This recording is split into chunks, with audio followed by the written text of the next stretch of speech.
Într-o frumoasă zi a lunii decembrie, ne-am aplicat puțin atenția asupra unei păsări mici și frumos colorate, numită prihor, gușă roșie sau măcăleandru.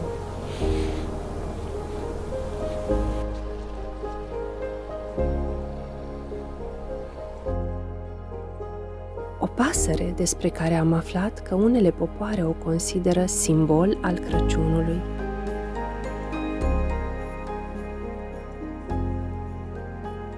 Legenda măcăleandrului, scrisă de Louis Betts Egan în secolul 20,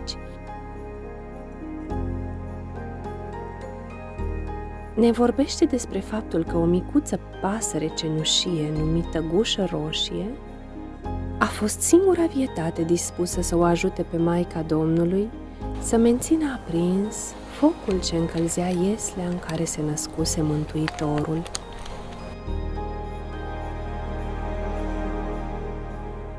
În strădania ei necontenită, penele de pe piept i s-au aprins de la vâlvătaia flăcărilor.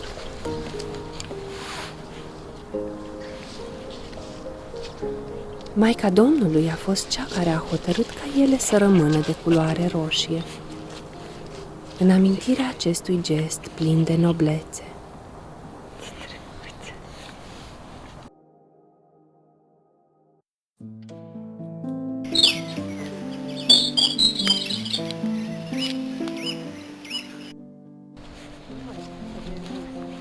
O altă legendă despre măcăleandru, scrisă de către Selma Lagerlöf, ne istorisește că această pasăre mică primește la creație un penaj complet cenușiu, în contrast evident cu numele său, gușă roșie. Nedumerită, află de la creatorul său că va trebui să se străduie să dobândească singură acele pene roșii.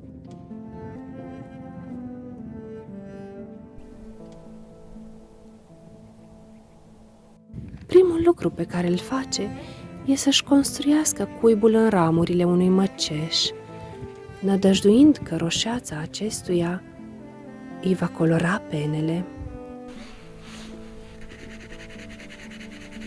Dar acest lucru nu se întâmplă.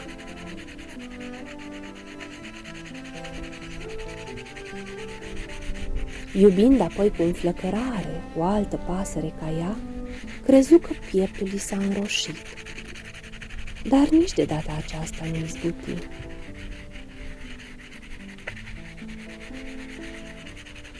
Apoi se strădui să cânte atât de frumos, nădăjduind că însuflețirea și ardoarea cântecului îi vor aduce ceea ce își dorește. Dar nimic, penele rămaseră la fel de cenușii.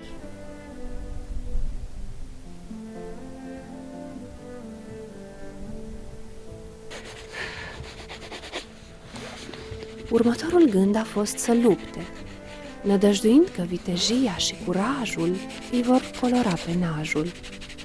Dar totul fu în zadar.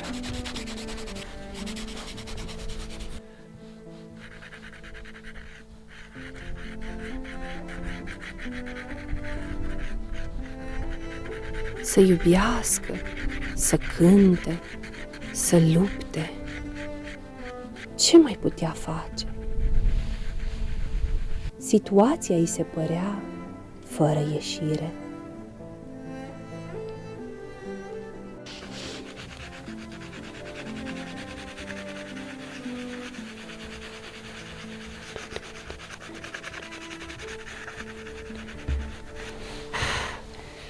În timp ce măcăleandrul le istorisea puișorilor toate acestea, fu întrerupt de zarva unei mulțimi, ce se îndrepta să-l răstignească pe Mântuitorul.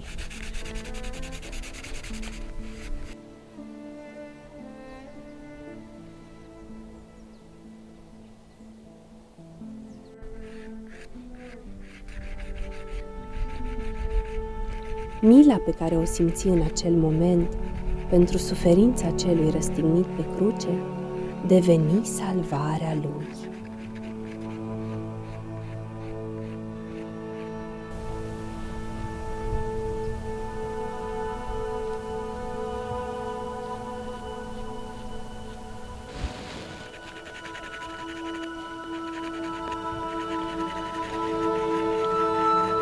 Hotărârea de a-i smulge acestuia un spin din frunte spre a-i mai alina durerea, făcu un strop de sânge să-i sară pe gât. Iar acesta îi coloră penele din zona pieptului, a gușei și a frunții într-un roșu definitiv.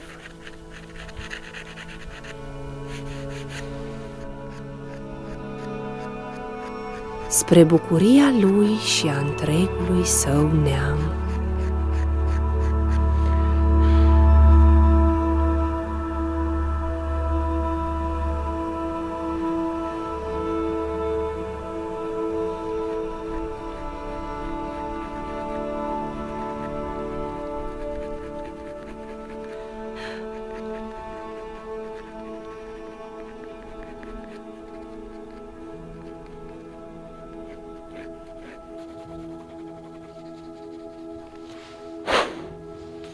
Mila s-a dovedit a avea o putere de transformare mai mare decât toate celelalte.